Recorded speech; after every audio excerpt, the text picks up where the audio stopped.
This is the Kitchen Sink WP Podcast, episode 408. I program my own computer. We have a server crash. 404 error. Page not found. Links aren't working. System is crashing. System is crashing. System is crashing. Your old HTML website. Barely alive. We have the technology. We have WordPress. A new website. Better than it was before. Better. Stronger. Faster.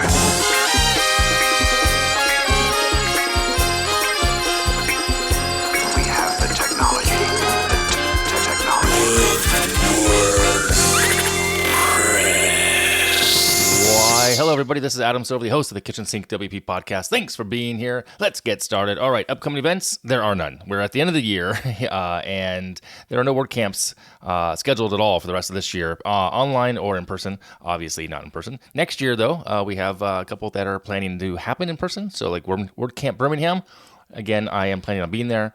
It is February, I believe, 4th and 5th, 2022. So hopefully you'll be there. I'll get to see you in person.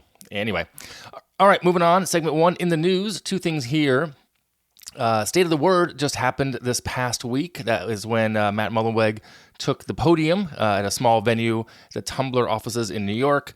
About 30 or 40 people were there, live, plus questions. There's a recording of the event on the website. I'll link to it in the show notes, but you can kind of take a gist if you want to listen to it, if you didn't get to watch it live. I did not get to watch it live, actually.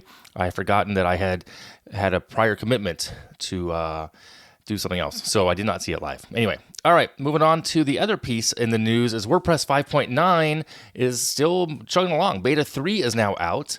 So if you want to test that, you can. Some highlights is that 14 bugs have been fixed. There's been a full site editor infrastructure from Gutenberg plugin in the core. Some formatting has been taken care of. REST API things are just cruising right along.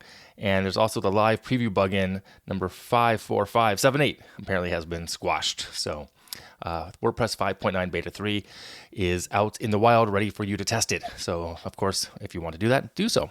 And that'd be great. All right, moving on to segment two, the meat and potatoes of this week's show. 2 weeks notice. That's right. This week is all about 2 weeks notice, but not the standard giving 2 weeks notice at a job, unless, of course, that's something you want to do or you're about to do. It's up to you. That's fine. But this is rather different. It's about the fact that there are just about 2 weeks from when this episode drops until the end of the year and the beginning of a new year. So it's crazy. This year has just blown right by, in my opinion, really. So this week I'm sharing the things that you could, you can, you might consider doing, even should do with the remaining days of 2021, and to prep for 2022 as well.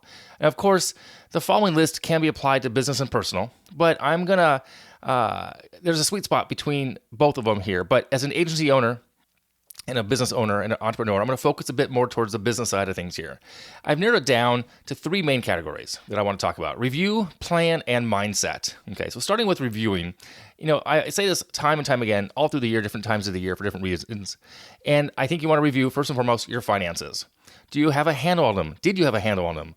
Do you know what you've made year to date? I mean, we're not done quite with the year yet, obviously. Got a couple weeks, 2 weeks to go. But do you know what you've made? Are you caught up on the overall finances of your company? And in that, as a subcategory, do you know your expenses year to date?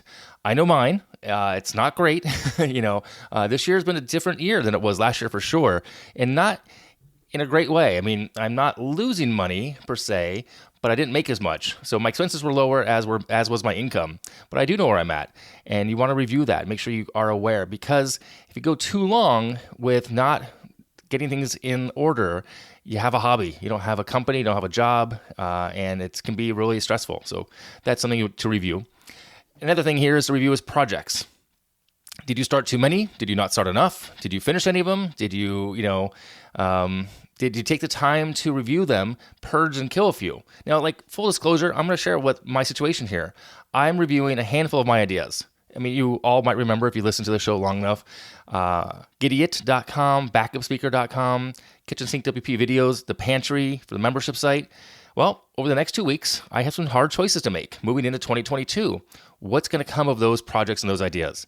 They're all solid ideas, and they all have websites. Well, actually, Gideot does not. And the videos, I started and stopped like 4 times this year. Backup Speaker is live. It went live last year, but of course it fell flat because of COVID. And that's no one's fault. It just happened. But what's that situation? Where am I going to go with that? So what projects did you start and not start, or start but not stop, or not finish, and should have killed sooner? So things to think about that way.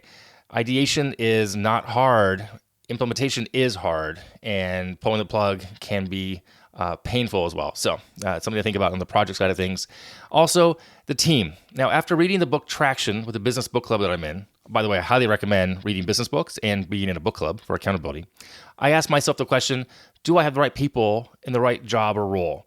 And the short answer from the moment right now for myself, for the company is yes, actually I do. I have the right people, the right amount of people, but I'm trying to figure out how to maybe take myself out of the sales role itself. And can I afford it? Or how do I afford it? Not can I, but how do I afford that?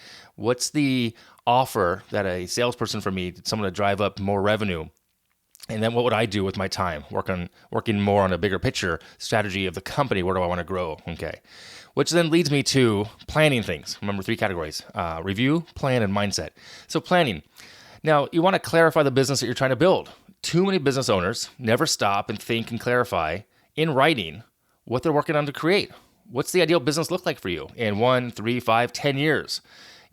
What are your sales figures? What's the market share? Do you know the size of your client, like their income and expenses? A lot of that stuff needs to be figured out and clarified down to the niche and, sub-niche, if you will, to focus on. Who are the best customers? And then how do you support them and serve them best that you can? Okay. And then work backwards from your target. If you're trying to build a $100,000, $500,000, $1 million a year business in sales and volume in the next 3, 5, 10 years, what number do you need to hit this year, 3 years, 5 years, and then this quarter, this month, this week, etc.? How many calls does that need to be made by your sales team? And then work backwards to get those milestones along the way. So planning things, clarify the business and work backwards from that target. Okay. And then what I mentioned a moment ago was the ideas. Do you have any new ideas? Do you have a way to gather those ideas, collect them in a way to review them on a regular schedule? That's my problem, honestly, is I have so many ideas. I do actually have them in a place where I kind of review them, but I don't have I'm getting better at green lighting some and tossing others. I have not the best track record of completing things to a point where I can feel good enough about releasing it, I guess is the way I want to say that. I need to also pull the plug sooner than I think. And that's always hard because there's sunk costs. I keep thinking, well, if I keep throwing a little bit more money or time towards this, it'll take off. At what point do I need to just pull the plug and walk away and call it for what it is?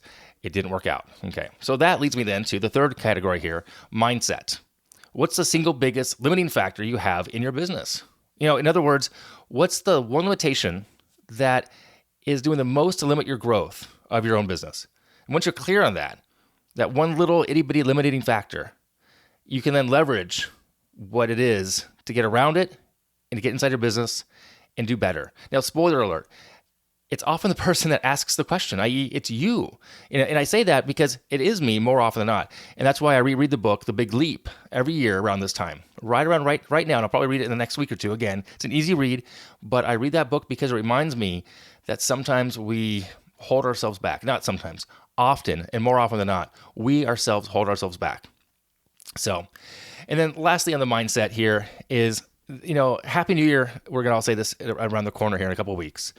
But you can have a Happy New Year, but I recommend maybe not making a resolution, because I recently heard something on a podcast, and the term here was bold moves.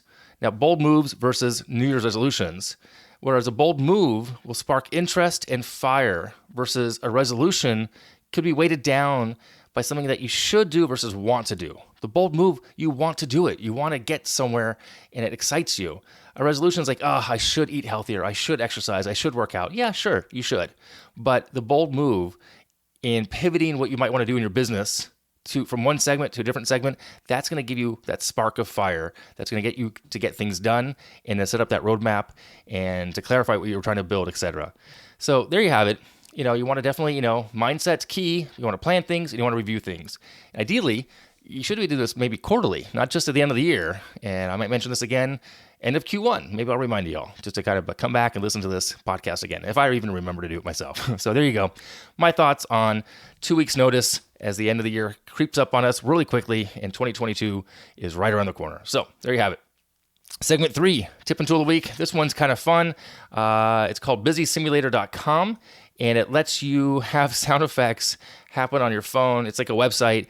Check it out, busysimulator.com. And that way you can appear to be busy for those around you. So it's just silly. Anyway, I have no connection to them. Thought it was kind of funny. And my buddy Dustin sent it to me as well. So I'm sharing it with you all. So there you go. All right, I'm going to wrap it up here. If you have any questions, go ahead, send it in via email, adam@kitchensinkwp.com, or use the SpeakPipe function on the website. You can support the show, become a Patreon. There's a link on the website. You can also sponsor the show. There's a form on the website.